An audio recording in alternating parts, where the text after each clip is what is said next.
चलिए बच्चों, आज हम लोग क्लास 12 सब्जेक्ट देखेंगे बायोलॉजी। और बायोलॉजी के अंतर्गत जो है चैप्टर हम लोग पढ़ रहे हैं फोर चैप्टर जो पढ़ रहे हैं रिप्रोडक्टिव हेल्थ। मतलब जो है रिप्रोडक्टिव हेल्थ कहने का मतलब है जनन स्वास्थ्य। ठीक है, जनन स्वास्थ्य के बारे में मैंने बहुत सारी चीज़ें जो है बता चुकी हैं और आज हम लोग पढ़ेंगे उसी के आगे जनसंख्या वृद्धि। तो जनसंख्या वृद्धि किस कारण से होती है सभी को पता है ना। लेकिन जनसंख्या वृद्धि क्यों होती है, उनका क्या कारण है और क्या चीज़ें जरूरी है और नहीं है, इसके बारे में आज हम लोग चर्चा करेंगे। ठीक है, तो जनसंख्या वृद्धि के बारे में देखते हैं। तो किसी भौगोलिक क्षेत्र की जनसंख्या के आधार पर एक निश्चित समय में होने वाली जो परिवर्तन होती है उसी को बोलते हैं जनसंख्या वृद्धि। किसे कहा जाता है?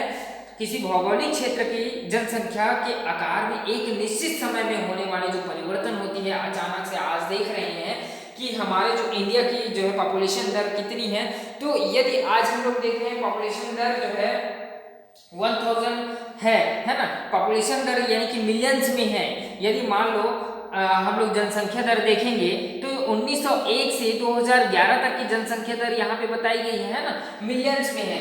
और हम बात करेंगे जैसे ही मिलियंस की आगे और ग्रोथ करती है तो हमें परिवर्तन नजर आता है। परिवर्तन नजर आने का मतलब ये है कि कहीं ना कहीं उसमें जनसंख्या वृद्धि हुई है ना। जैसे कि एक फैमिली की बात करें, एक फैमिली मेंबर में कितने हैं? फैमिली मेंबर में हम लोग देखते हैं 5 है। ठीक है, 5 है। अब देखते हैं कि उसके अंतर्गत उस फैमिली में किसी का जो है विवाह हो जाता है और विवाह होने के बाद जो है क्या होती है? बेबी होती है।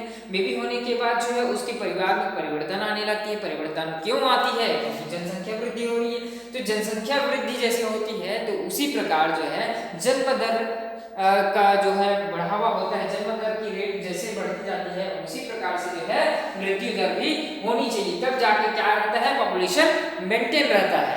लेकिन ऐसा बहुत कम होता है। अभी हम लोग चर्चा करेंगे कुछ टॉपिक्स में। तो जनसंख्या वृद्धि का कारण जो है जनसंख्या घनत्व भी है, जनसंख्या दर है, मृत्यु दर है, अप्रवास, उपप्रवास और प्रवासन, लिंग अनुपात, आयु अनुपात, सभी का डिटेल आज हम लोग पढ़ेंगे। ठीक है, तो जनसंख्या घनत्व क्या होती है? सबसे पहले हम बात करें पॉपुलेशन डेंसिटी क्या होती है।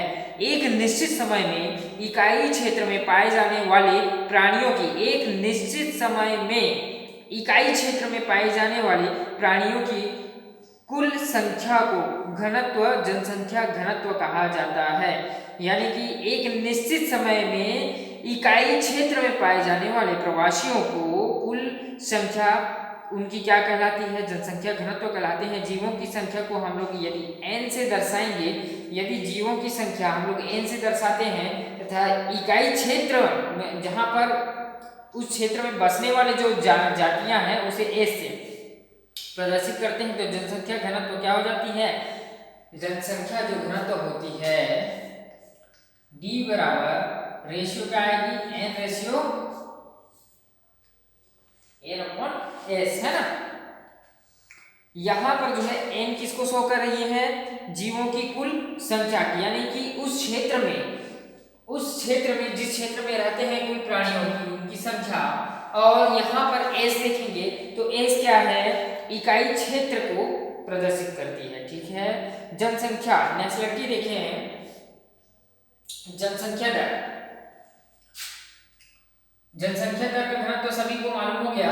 अब देखते हैं जन्म दर। ठीक है, जन्म दर जो होती है किसी जनसंख्या के अंतर्गत नई संततियों की उत्पत्ति दर को जन्म दर कहा जाता है। सभी जानते हैं कि जनसंख्या में कोई परिवर्तन आता है ना। जब परिवर्तन आता है तब हम लोग बोलते हैं कि इस नई संततियों की उत्पत्ति, मतलब नए संततियों की उत्पत्ति क्या कहलाती है? जन्म दर कहलाती है। और यह किसी भी जनसंख्या की वृद्धि की स्वाभाविक क्षमता होती है। मानव समुदाय की इस स्थितियों में इसे सामान्यतः प्रति वर्ष जो है 1000 व्यक्तियों द्वारा उत्पन्न नए संततियों की संख्या द्वारा प्रदर्शित किया जाता है। यानी कि एक घंटे में जो है यदि जन्म दर देखा जाए तो एक घंटे में 10,000 जन्म दर होती है। मतलब एक घंटे में 10,000 की रेटिंग के दर पर जो है जन्म होती है। आगे हम लोग देखते हैं मृत्यु दर। ठीक है, नए सदस्य की उत्पन्न होना क्या कहलाती है? जन्म दर कहलाती है। अब हम बात करते हैं मृत्यु दर,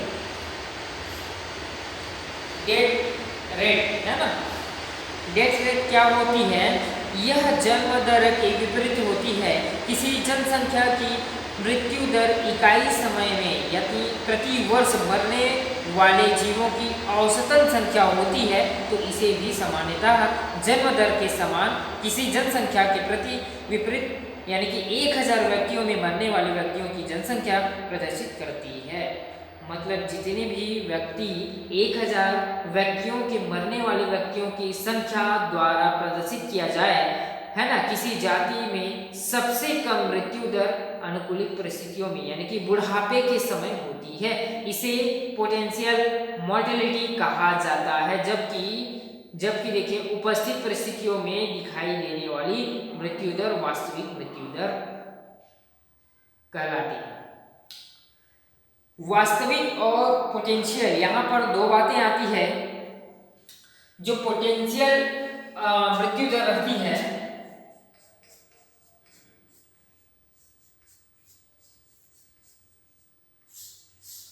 पोटेंशियल मृत्यु दर जो रहती है वो क्या होती है?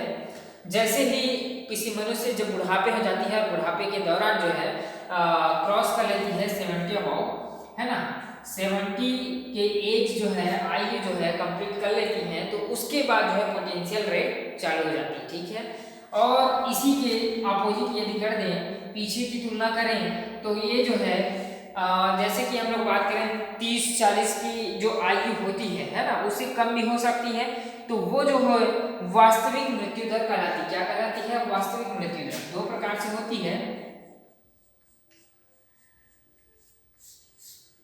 वास्तविक क्या कहलाती है? एक्सीडेंटल हो गई या कोई बीमारी हो गई जो है 30 से 25-30 की उम्र में हो जाती है, तो वो वास्तविक मृत्यु दर के अंतर्गत आती है। और पोटेंशियल जो है 70 के बाद वाले में आती है। ठीक है।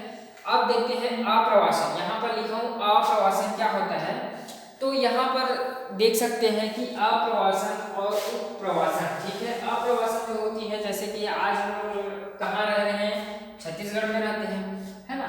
तो छत्तीसगढ़ में मैं हूँ, यदि मैं बात करूँ कि मेरे को क्या करना है, बाहर जाकर के बसना है, मतलब मैं चले जाता हूँ यूपी में, है ना, यूपी चले जाता हूँ, तो वहाँ क्या होगी, मैं एक जगह से दूसरी जगह मूव कर रहा हूँ, तो वहाँ से हमारे इंडिया से हमारे जो छत्तीसगढ़ है, उस छत्तीसगढ़ से क्या हो जाएगी, एक पॉपुलेशन दर कम होकर के, लेकिन मैंने यूपी में गया तो वहाँ की पॉपुलेशन मेंटेन करने के लिए एक बढ़ोतरी होगी। उसी प्रकार यदि मैं बात करूँ, पूरे परिवार मैं रह रहा हूँ यहाँ पे, 5-6 परिवार हैं, तो उस पूरे परिवार को लेकर के मैं यूपी में निवास कर लूँ, सीजी से यूपी चले जाऊँ, तो वहाँ पर भी ग्रोथ हो रही है, तो वही जो है क्या कहलाती है, अप्रवासन। ठीक है।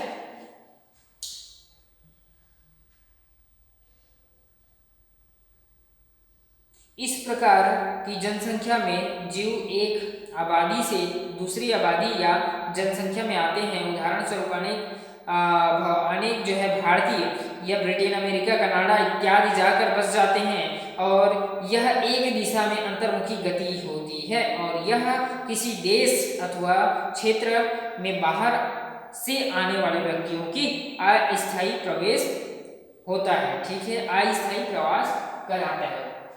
क्यों अस्थायी कहलाता है? यदि मैं सीजी से हूँ, मेरे को यूपी जाना है, तो मैं तो सीजी का निवासी हूँ, लेकिन यदि यूपी जाता हूँ तो ये क्या कहलाती है? मतलब स्थानीय नहीं होगा, अस्थायी होगा, स्थायी नहीं होगा, अस्थायी होता है। ठीक है। अब बात करते हैं उत्प्रवास।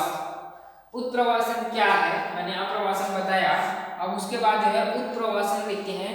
तो उत्प्रवासन किसी क्षेत्र की पूर्व में स्थित जनसंख्या में से कुछ व्यक्तियों का या अन्य राज्यों अथवा विदेश में स्थायी रूप से जाना उत्प्रवासन कहलाता है। मैंने बताया कि ये जो है अस्थायी था, लेकिन उत्प्रवासन जो है स्थायी है। यदि मैं कंप्लीट रूप से मैं वहाँ पे परमानेंट वहाँ पे रहना चालू कर दूँ, यदि मेरे को ताल्लुक नहीं है सीजी से, मेरे को यूपी में ही रहना है, तो यदि मैं यूपी में ही जीना खाना है, तो मैं क्या करूँगा, ये स्थायी हो जाएगा उत्प्रवास। चलिए देखते हैं प्रवासन क्या होती है। प्रवासन दोनों मिलकर के बनती है। ये देखो अभी पढ़े हैं आप्रवासन और उत्प्रवासन, दोनों कंप्लीट रूप से जो होती है उसी को बोलते हैं प्रवासन, है ना, जिसको बोलते हैं माइग्रेशन। अब माइग्रेशन क्या होती है? प्रवासन वह बहुत ही गतिशील जीवों में पाया जाता है। यह दो तरफा गति होती है, टू वे माउंटेन, ठीक है। इस तरह के जनसंख्या विसर्जन में जीव या आबादी कुछ समय बाद उसी क्षेत्र में फिर लौट जाते हैं जिस क्षेत्र को वे खाली करके जाते हैं। मतलब मैं और मेरा परिवार, एक समय ऐसा आता है कि हमें जो है रोजी रोटी नहीं हो पा रहा है, तो हमें क्या करना है, दूसरी जगह जा करके रोजी रोटी करना रहता है। तो पूरे परिवार लेकर के मैं वहाँ चले जाऊँ कुछ समय के लिए, और जैसे ही वहाँ कंप्लीट हो जाती हैं उसके बाद मेरे को इधर भी देखना है, तो मैं वहाँ से मूव करूँगा अपने इलाके, तो वो कहलाता है माइग्रेट, मतलब प्रवासन। ठीक है, आगे हम बात करें लिंग अनुपात। लिंग अनुपात जो है रेशियो अभी जनगणना के अनुसार निकाली गई है, तो इसमें पुरुषों की जो है लिंग सबसे ज़्यादा यहाँ पर देखने को मिली है।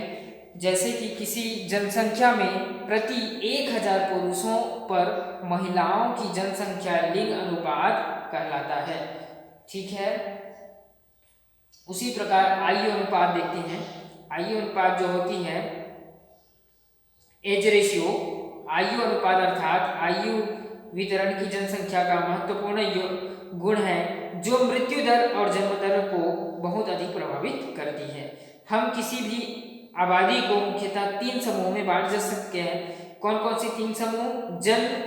जनन पूर्व आयु, यानी कि जन्म लेने से पहले, है ना, जनन आयु, है ना, रिप्रोडक्टिव एज जिसको बोलते हैं, है ना। तीसरा है जनन पश्चात, ठीक है, रिप्रोडक्टिव के पश्चात जो होती है। तो 3 भागों में आयु अनुपात को बांटा गया है, जनन से पूर्व आयु, जनन आयु और जनन पश्चात आयु। ये तीनों आयु को जनन अनुपात में रखा गया है। जनसंख्या वृद्धि का प्राकृतिक प्रभाव क्या है? प्रकृति का उनका क्या क्या प्रभाव होती है?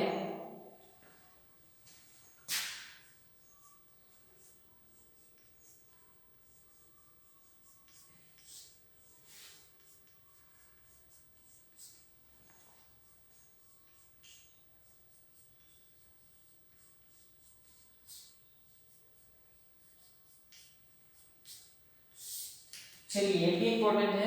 प्राकृतिक प्रभाव क्या होती है इसके बारे में देखते हैं। तो इसके कारण जो है जीवनोपजीवी प्राकृतिक संसाधनों में कमी होती है, ठीक है। किसके कारण? जनसंख्या वृद्धि का प्राकृतिक प्रभाव, है ना। प्रकृति में क्या क्या प्रभाव है जनसंख्या वृद्धि के दर में की ओर दृष्टि डालें तो भारत में प्रति वर्ष एक ऑस्ट्रेलिया का निर्माण होता है। भारत एक कृषि प्रधान देश है। यह सच है कि यहाँ पर 70% जो है जनसंख्या जीवन जो है कृषि पर आधारित होती है, लेकिन विडंबना यह है कि उत्पादन योग्य भूमि प्रति व्यक्ति का 1 एकड़ में भी कम होती है, ठीक है। उत्पादन दर क्या होती है छत्तीसगढ़ की? कम होती है। भारत की जो है उत्पादन शक्ति कम है, और इसी कारण इनके कारण जीवनोपजीवी प्राकृतिक संसाधनों में कमी देखने को मिलती है, और जनसंख्या दबाव के कारण वनों तथा कृषि योग्य भूमि को आवास स्थानों में परिवर्तित किया जाता है और प्राकृतिक प्रदूषण फैलता है। इसमें प्राकृतिक संसाधन जैसे कि खाद्य पदार्थों, वनों, जल संसाधन, पेट्रोलियम पदार्थ इत्यादि कमी होती जाती है ना। इस प्रकार से प्राकृतिक प्रभाव देखने को मिलता है।